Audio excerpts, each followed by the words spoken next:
Headlines में वठी आगाह कयो आहे पीर जो ॻोठ मां नारे जा मंगणे जा खूनी तकरार ॿीहर कर कयो आहे। नौजवान मारिजी वियो आहे। इलाइक़े में छिकताण वधी वई आहे। ब्रेकिंग न्यूज़ आया सां शेयर कयूं पिया। पीर जो ॻोठ में नारे जा मंगणे जा खूनी तकरार ॿीहर कर खयो। नौजवान मारिजी वियो आहे। इलाइक़े में छिकताण आहे।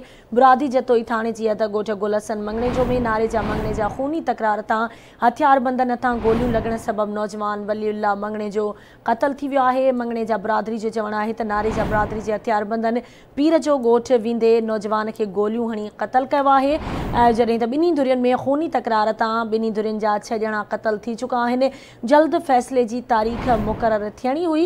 नारे जा ऐं मंगणे जा बिरादरी जी ॿिन्ही धुरियुनि में कुझु महीना अॻु पाणी जो मोटर चोरी थियण तां तकरार शुरू थियो हो। तफ़सील वठंदासीं पीर जो ॻोठ मां अब्दुल रज़ाक कलोड़ो खां। अब्दुल रज़ाक आगाह कजो।